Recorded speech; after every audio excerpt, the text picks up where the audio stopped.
متابعينا الأعزاء، نأمل منكم الاشتراك في القناة وتفعيل زر الجرس ليصلكم جديدنا أولا بأول.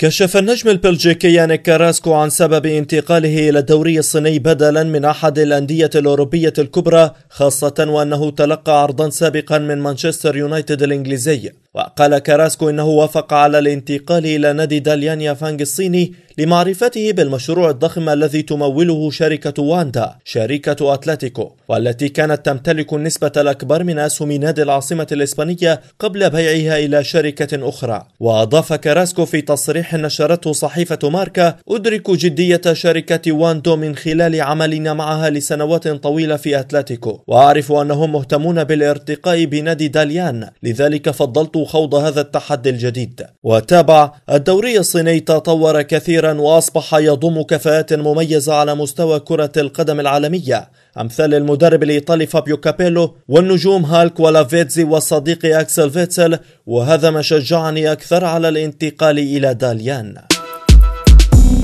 فتح إيان رايت أسطورة هجوم أرسنال السابق النار على الفرنسي أرسن فينغر المدير الفني الحالي للفريق، حيث طالبه بالرحيل في نهاية الموسم الجاري. ويرى رايت الذي خاض 213 مباراة مع أرسنال على مدار 7 سنوات أن الفريق كان يؤدي بشكل مقبول قبل الخسارة الساحقة في نهائي كأس الرابطة. وقال رايت في تصريحات لهيئة الإذاعة البريطانية BBC: هناك أعذار من فينغر، ولكن إذا استمر في نهاية هذا الموسم لا يمكنني أن أجد مبررا، ولا أعتقد أن أي شخص يملك هذا التطور المتواضع. وتوج أرسنال بلقب الدوري لآخر مرة في 2004، ولم يحرز لقب دوري أبطال أوروبا في عهد فينغر الممتد على مدار 22 عاما. ويعتقد رايت الذي اعتزل عام 2000 أن أرسنال ينبغي أن يغير جهازه الفني في أسرع وقت ممكن، لأن الفريق سيحتاج إلى سنوات قبل العودة للمنافسة بقوة مع كبار أوروبا.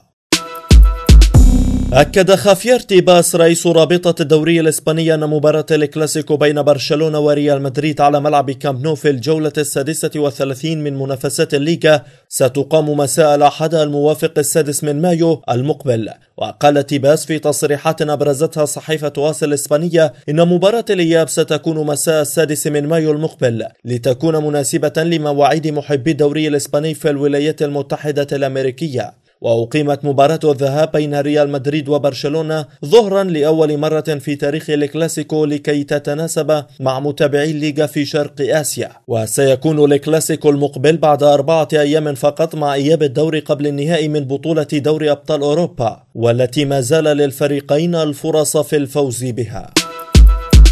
أكد حارس المرمى الأسطوري لنادي يوفنتوس جان لويجي بوفون استعداده للعودة عن اعتزاله اللعب دوليا في حال استدعائه إلى تشكيلة المنتخب الإيطالي لخوض مباراتين وديتين ضد إنجلترا والأرجنتين الشهر المقبل. وكان بوفون أعلن اعتزاله اللعب دوليا بعد فشل منتخب بلاده في بلوغ نهائيات مونديال روسيا 2018، وذلك للمرة الأولى منذ 60 عاما. إلا أن المدرب المؤقت للمنتخب لويجي دي بياجو كشف عن استعداده لاستدعاء بوفون لخوض المباراتين الوديتين ضد الأرجنتين وإنجلترا في مانشستر ولندن في 23 من مارس المقبل و27 منه. وقال بوفون لبرنامج تيكي تاكا الإيطالي: كنت أفكر بالذهاب في عطلة لبضعة أيام مع عائلتي، لكن عندما يحتاج إليك المنتخب الوطني يتعين عليك أن تكون حاضرا وألا تتخلى عنه.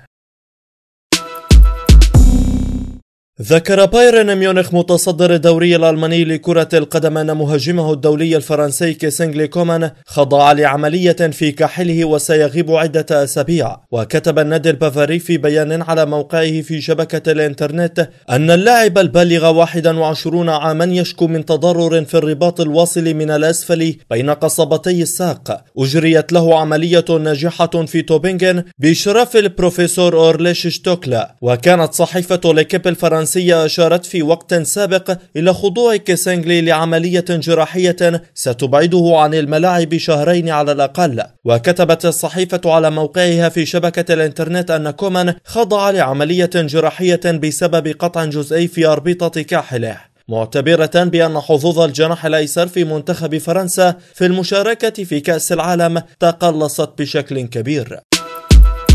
انتهت النشرة. دمتم في أمان الله.